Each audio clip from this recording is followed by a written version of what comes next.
Bonsoir à tous, merci de nous suivre sur RTI 1, les titres de ce lundi 10 décembre.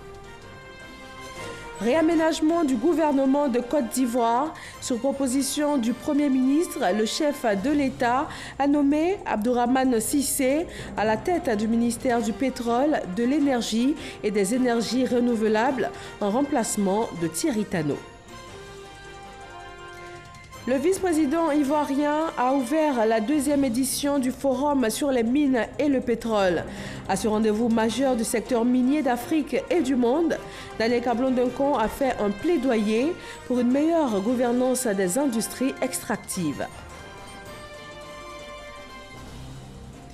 Lutte contre le terrorisme, les troupes de l'armée ivoirienne expérimentent des exercices tactiques et aussi des techniques de combat. Elles se sont déployées dans les forêts de Lomo Nord, dans le centre de la Côte d'Ivoire. L'opération Lomo Nord vise à travailler les techniques de recherche et de destruction de tout ennemi.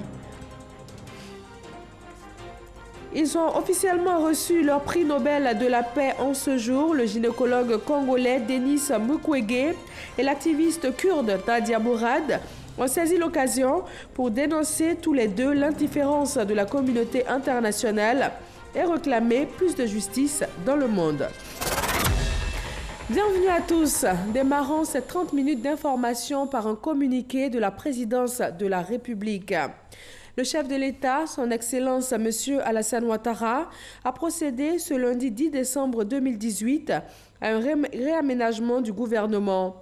Ainsi, sur proposition du Premier ministre, chef du gouvernement, M. Abdourahmane Cissé est nommé ministre du pétrole, de l'énergie et des énergies renouvelables en remplacement de M. Thierry Tano. Fait à Abidjan le lundi 10 décembre 2018 et c'est signé le ministre secrétaire général de la République, Patrick Achi. Suite à ce réaménagement du gouvernement, la passation de charges entre les ministres Thierry Tano et Abdourahmane Cissé s'est déroulée ce lundi. Une passation de charges en présence des directeurs généraux et membres de conseil d'administration des structures sous tutelle. Jean-Luc Bangbo. Aussitôt dit, aussitôt fait. La passation de charges entre les ministres Thierry Tano et Abdourahmane Cissé est intervenue quelques heures après le réaménagement technique du gouvernement.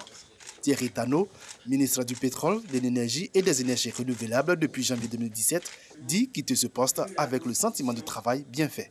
Que ce soit dans le secteur des hydrocarbures ou celui de l'énergie et des énergies renouvelables, je pense que nous avons enregistré ensemble de belles avancées.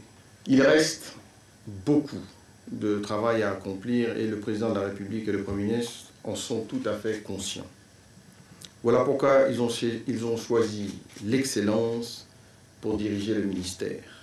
Sourire, échange d'amabilité, cette cérémonie supervisée par le secrétaire général du gouvernement s'est déroulée dans une ambiance bon enfant, tout en ayant à l'esprit les futurs défis à relever dans ce ministère.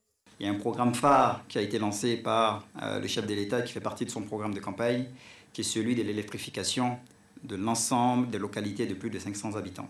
Et je sais pouvoir compter sur vous pour que ce programme puisse connaître une fin à la fin de l'année 2019. Mais bien entendu, nous souhaitons aller plus loin, parce que le but, c'est d'arriver à avoir une électrification complète dans l'ensemble de localités de notre pays. Mais il y a aussi énormément de défis à relever dans les autres secteurs, notamment dans celui du pétrole, dans celui du raffinage et, bien entendu, dans celui du développement des énergies renouvelables. Pour Abdourahmane Cissé, il s'agit d'un retour au gouvernement après avoir occupé la fonction de ministre du budget et du portefeuille de l'État entre 2013 et 2017. Il était jusqu'à ce 10 décembre 2018 ministre conseiller spécial auprès du président de la République. Abdourahmane Cissé prend ainsi la tête du ministère du pétrole, de l'énergie et des énergies renouvelables. Avant de rejoindre l'administration publique ivoirienne, il a commencé sa carrière dans le domaine bancaire à Londres. Abdourahmane Cissé a été de 2013 à 2017 ministre du budget et du portefeuille de l'État et il fait partie des 100 jeunes leaders mondiaux au titre de l'année 2017. Ahmed Traoré et Aboulaye Koné nous proposent un portrait de l'homme. Le nouveau ministre du pétrole, de l'énergie et des énergies renouvelables Abdourahmane Cissé est diplômé de l'école polytechnique en France de la promotion 2001. Il est titulaire d'un master en économie et gestion des ressources pétrolières de l'Institut français du pétrole. Il est un produit de l'école publique ivoirienne où il a effectué l'intégralité de ses études jusqu'au baccalauréat, notamment à l'école primaire publique EPP de Vridi Collectif, puis au collège CEG de Port-Bouët et enfin au lycée moderne de Grand Bassam, où il a obtenu en 1999 son baccalauréat série C avec la mention bien. Abdourahmane Cissé fait partie des 100 jeunes leaders mondiaux Young Global Leaders au titre de l'année 2017, distinction attribuée par le Forum économique mondial aux leaders de moins de 40 ans à travers le monde. Il a commencé sa carrière dans la banque d'affaires Goldman Sachs à Londres au sein du département des matières premières, pétrole et gaz, puis il a occupé le poste de directeur exécutif en charge du trading sur les indices de la zone euro au sein de la division Equity Derivative de Goldman Sachs. Il a ensuite rejoint l'administration publique ivoirienne en tant que ministre du budget et du portefeuille de l'État de 2013 à 2017, puis ministre conseiller spécial auprès du président de la République chargé des affaires économiques et financières. Abdourahmane Cissé a 37 ans, il est marié et père d'un enfant. La deuxième édition du Forum sur les mines et le pétrole réunit investisseurs, décideurs et professionnels du secteur minier d'Afrique et du monde. L'objectif de cette rencontre internationale est de faire de ce secteur un moteur de croissance et de développement durable. Lansine Bakayoko. L'Afrique de l'Ouest, un nouveau bassin de ressources extractives sur le continent. La région ouest africaine est passée première région aurifère devant l'Afrique du Sud et elle fournit par ailleurs 10% du manganèse, 8% de la bauxite et 7% de l'uranium mondial. Dans le secteur des hydrocarbures, l'Afrique de l'Ouest renferme 30% des réserves prouvées de pétrole brut et de gaz de l'Afrique. Des gisements en hausse, mais pas à la mesure du potentiel des secteurs pétroliers et miniers, en capacité de devenir le second levier de développement après l'agriculture. Ces performances, que nous saluons à leur juste valeur, demeurent fragiles et sont, faut-il le souligner, loin de répondre à toutes les attentes du gouvernement, des populations et même des entreprises. En Côte d'Ivoire, de nombreuses réformes ont été engagées dans le domaine de la gouvernance avec de nouveaux codes miniers, pétroliers et gaziers. Grâce à ces réformes, le secteur minier ivoirien a enregistré à fin 2017 164 permis de recherche minière et 15 permis d'exploitation minière industrielle. En ce qui concerne la production industrielle de l'or, elle est passée à 25,395 tonnes d'or fin 2017 contre seulement 7 tonnes d'or en 2009, soit une hausse de 262%. Du côté des opérateurs privés, en l'occurrence chez les petits miniers, cette rentabilité de l'activité sera davantage assurée si le secteur est débarrassé des acteurs illégaux. Avec le fléau de l'orpaillage clandestin, il faudrait que les énergies soient mutualisées pour permettre à ce que nous puissions un peu juguler cet aspect du mal qui, effectivement, essaie de s'étendre sur la Côte d'Ivoire. Au niveau des hydrocarbures, l'embellie s'observe également par l'augmentation de la production pétrolière qui est passée de 32 000 à 42 000 barils jour. On passe du secteur des mines à celui de la pêche. La Côte d'Ivoire et l'Union européenne mutualisent leurs efforts pour préserver les ressources halieutiques du pays. La pêche illicite et non déclarée détruit l'écosystème et fait perdre chaque année 25 milliards de francs CFA à 22 pays africains. Un projet de près de 4 milliards de francs CFA sur 6 années va être exécuté. Francis Boifo. Il est satisfait des résultats obtenus de l'accord de pêche entre la Côte d'Ivoire et l'Union européenne sur la période 2013-2018. Le coordonnateur du programme d'appui à la gestion durable des ressources halieutiques, PAGEDRH, nous emmène visiter le centre de surveillance des pêches. C'est l'un des plus importants acquis du projet.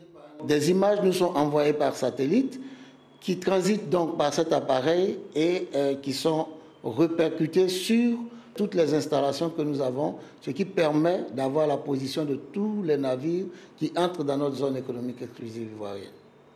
Et cela permet donc une surveillance des eaux Et depuis que ces appareils sont installés, nous avons couplé l'opération avec des visites, des patrouilles en mer sur la base d'une convention établie avec la Marine nationale, ce qui nous a permis d'arraisonner 86 navires et de dérouter 16 navires pirates qui pillent donc les ressources halieutiques.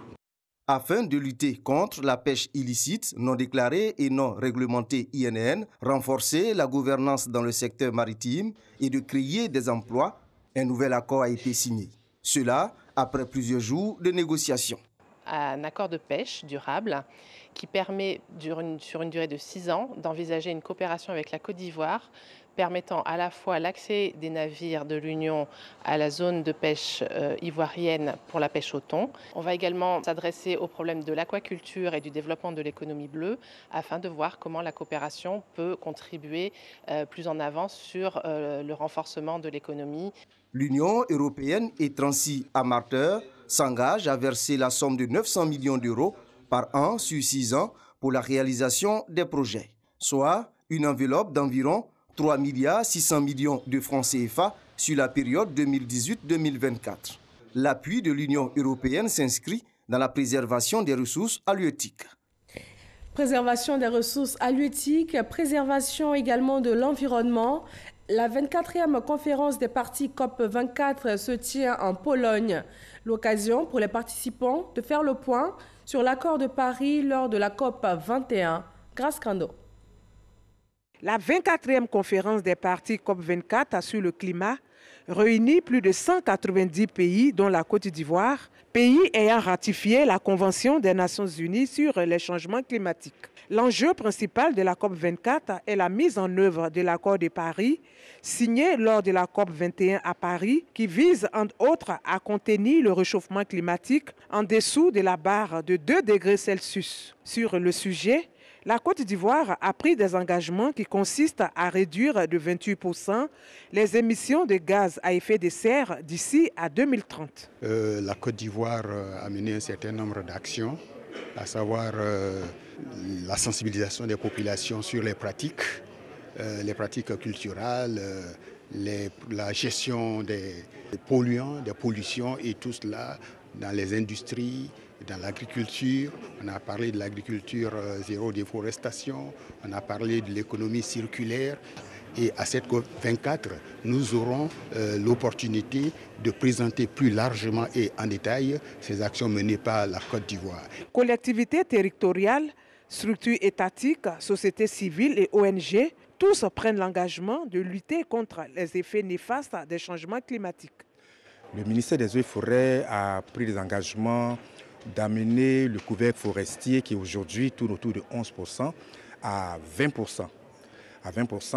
Et pour ce faire, nous avons effectivement un vaste programme de reboisement, un vaste programme de restauration de notre couvert forestier.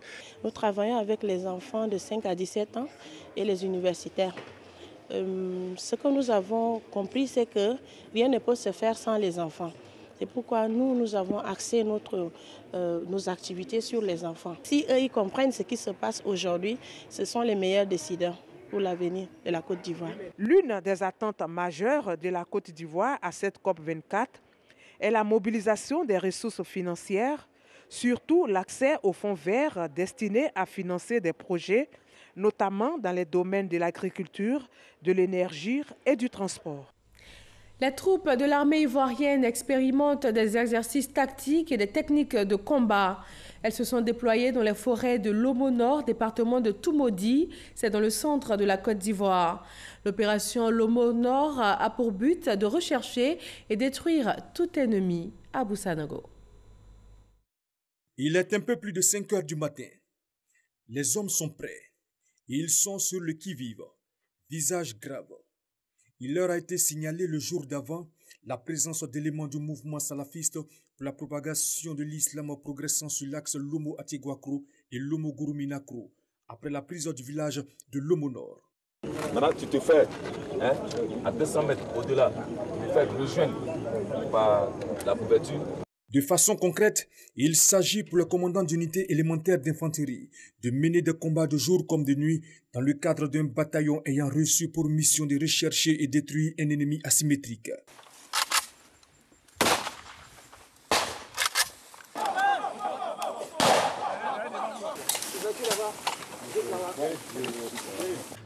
Ici, le chef de compagnie devra permettre aux sections d'agir et d'appliquer les mécanismes et procédés d'exécution des missions suivantes.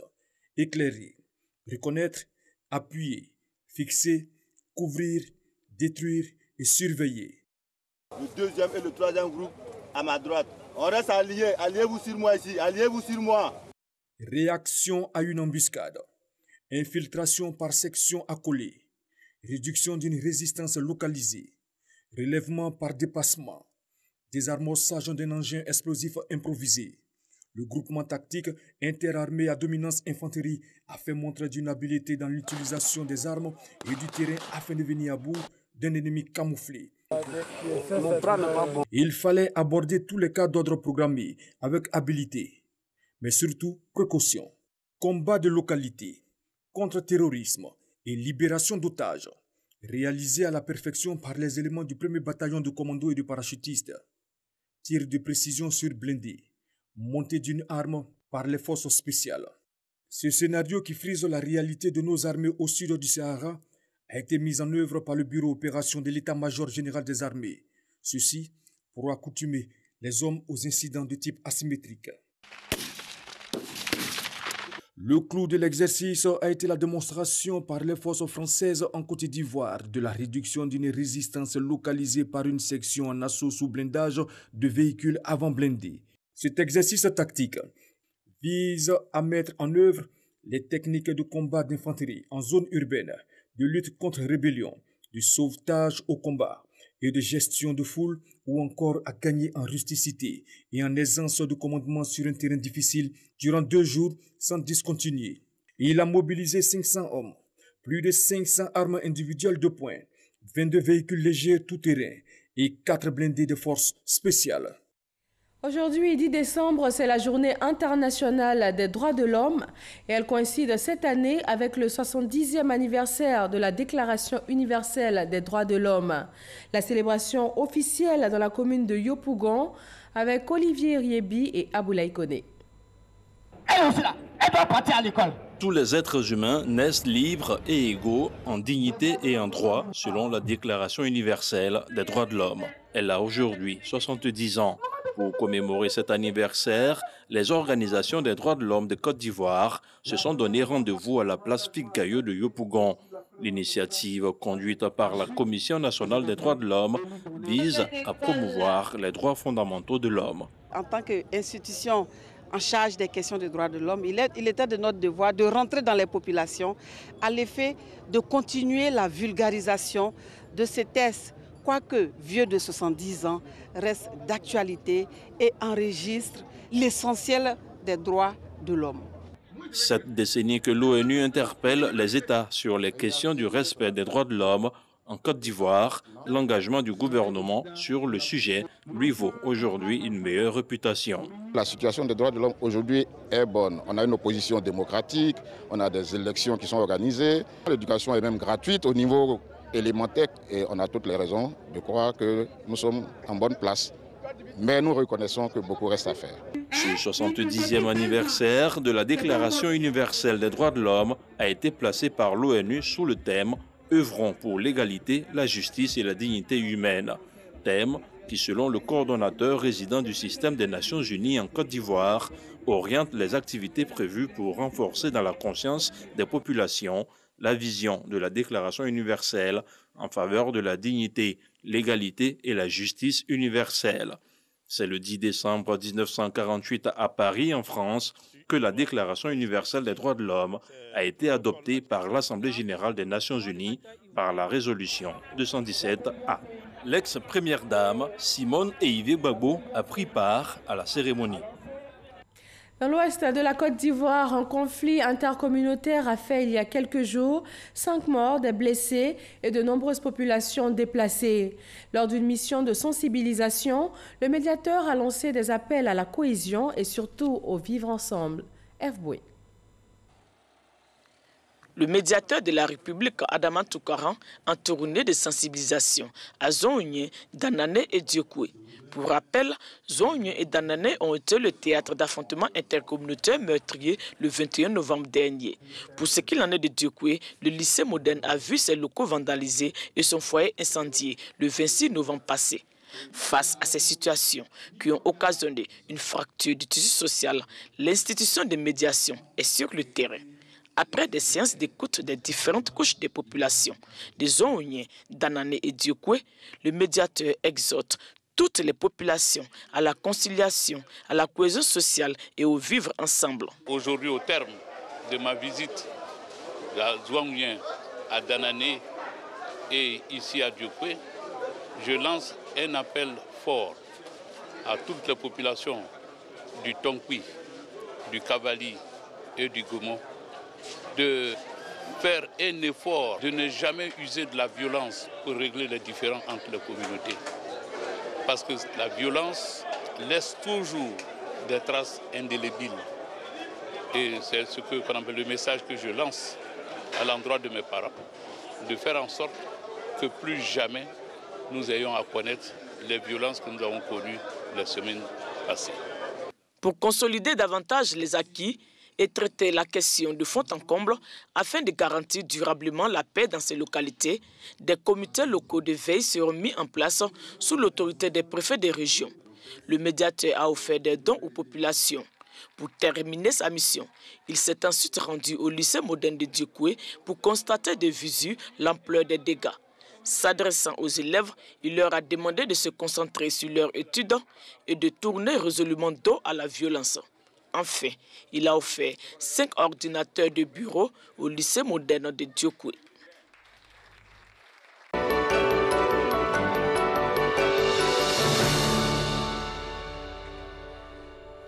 L'actualité politique en Côte d'Ivoire, c'est la reprise partielle des élections locales du 13 octobre dernier et la campagne électorale est ouverte.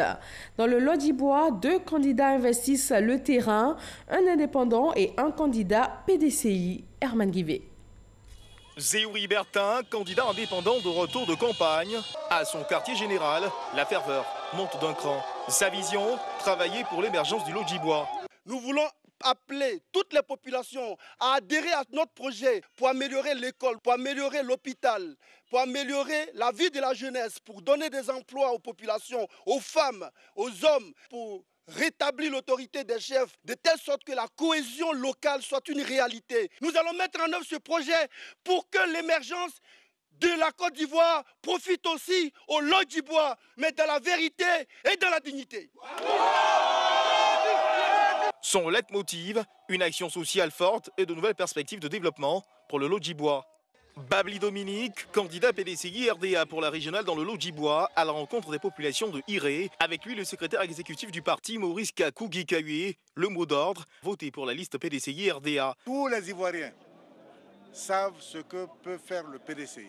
Je demande à tous ceux qui sont PDCI, tous ceux qui aiment la paix dans ce pays, comme l'a enseigné le président Houphouët-Boigny, qu'ils votent pour le candidat du PDCI que je suis.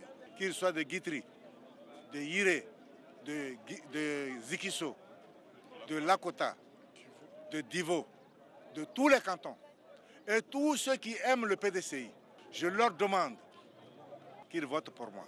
Babli Dominique mise sur son expérience dans la gestion des hommes. Et nous vous proposons également ce soir les échos pour la campagne des municipales.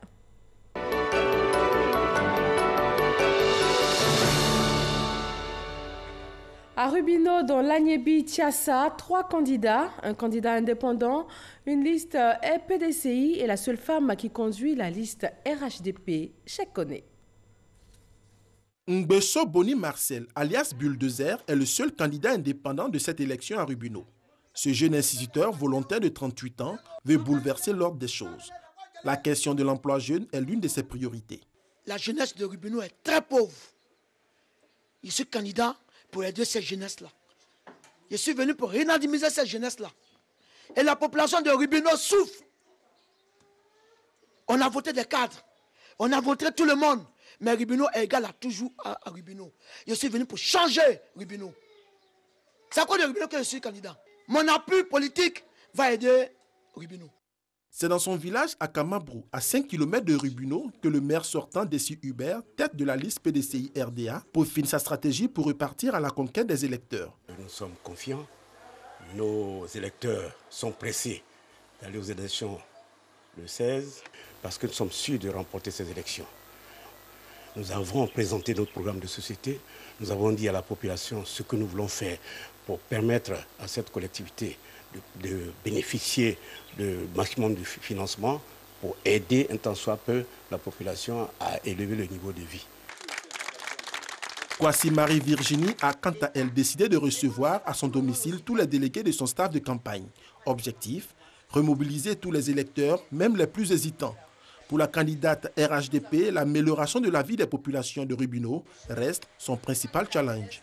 Notre dernier message, c'est d'appeler toute la population à voter pour nous, à voter pour le RHDP, pour pouvoir accompagner le programme du président de la République, qui est un programme très ambitieux pour toutes les régions, mais particulièrement pour notre secteur de Rubino. Il vient de nous offrir 61 km de bitume. Ça mérite qu'on le soutienne, qu'on l'accompagne, qu'on rende visible ses actions. Dans la commune de Port-Boué, les indépendants Ndouba Adou Jean-Marc et Aka Edoukou et aussi le candidat PDCI Emou Aka sont sur le terrain. C'est l'un des 9 candidats en lice pour les municipales à Port-Boué. Le candidat indépendant Ndouba Adou Jean-Marc a entamé sa campagne au quartier Vridi-Canal. Nos objectifs n'ont pas changé, c'est de développer la commune de Port-Boué avec la jeunesse, c'est de renouveler les instances avec la jeunesse. Alors le message que je voudrais donc lancer aux électeurs, à la population de la commune de Port-Boué, quoi qu'il en soit, il faut que nous regardions la paix, il faut que nous misions dans la cohésion sociale. Et je voudrais donc demander à tous mes électeurs, à tous ceux qui soutiennent le candidat Ndouba que je suis, que le 16 décembre, nous devons voter pour la paix.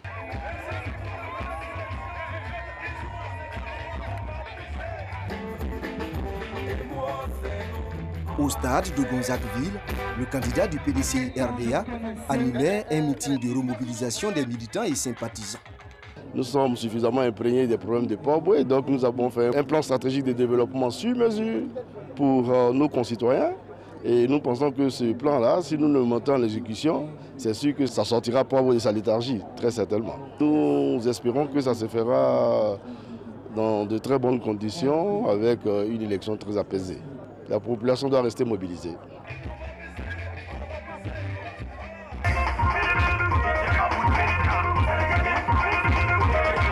Pour cette reprise des élections dans la commune de Port-Boué, le candidat indépendant Aka Edoukou Aliebo Maxime s'est désisté au profit du candidat du PDCI RDA.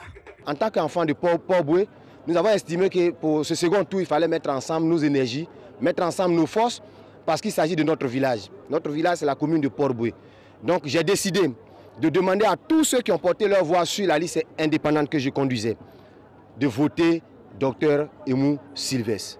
Voilà la raison qui nous a amenés à faire en sorte que nous soyons ensemble. À Oslo, en Norvège, le gynécologue congolais Denis Mukwege et l'activiste kurde Nadia Mourad ont reçu officiellement leur prix Nobel de la paix. Ils dénoncent tous les deux l'indifférence de la communauté internationale et aussi les impunités qui perdurent. L'actualité internationale en bref, c'est avec Laurent Sachaud et Aboulaye Koné.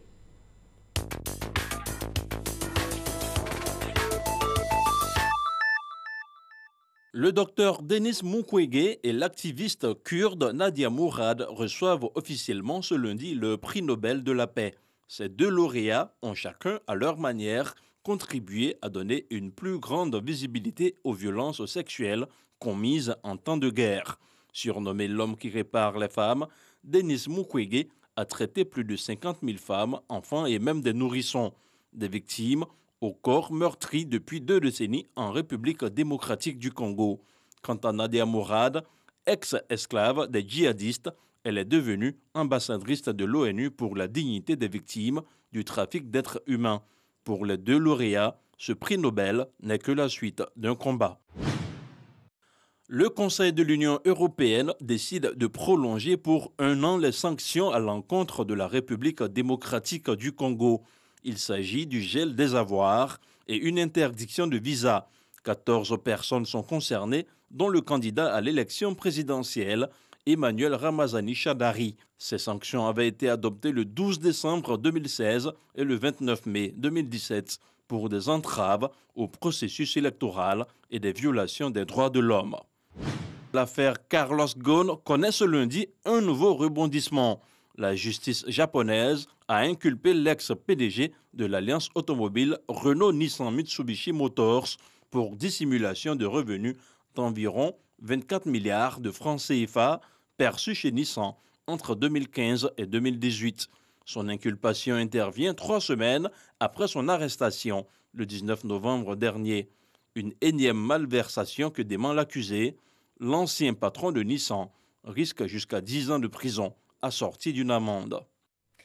Le président français Emmanuel Macron a fait une adresse importante ce soir face au mouvement des Gilets jaunes. Il a décrété l'état d'urgence économique et sociale et il a annoncé la suppression de la contribution sociale généralisée et la hausse du SMIC de 100 € par mois. Et on s'intéresse maintenant au monde du ballon rond, Coupe d'Afrique des Nations. Serait-il question du retrait de la Côte d'Ivoire pour la CAN 2021 après le retrait du Cameroun pour 2019? Cathy Touré nous donne la réponse. La Côte d'Ivoire ne sera pas prête pour la CAN 2021.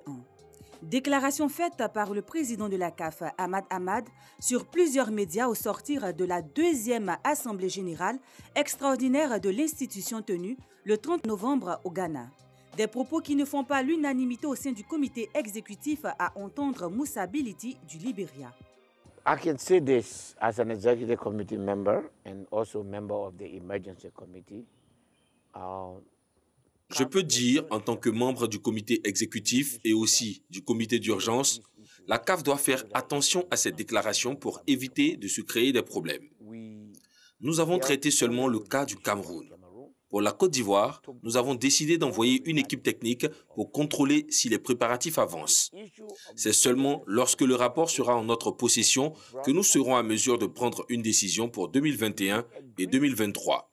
Il n'a jamais été question de déplacer la CAN de la Côte d'Ivoire. On a pris la décision pour le Cameroun à 6 mois de la compétition. On ne peut pas décider pour la Côte d'Ivoire à 2 ans. Notre position aujourd'hui est très claire. Aujourd'hui, le pays hôte pour 2021, c'est la Côte d'Ivoire et 2023, la Guinée. Toute autre chose qui a été dite n'implique pas le comité exécutif.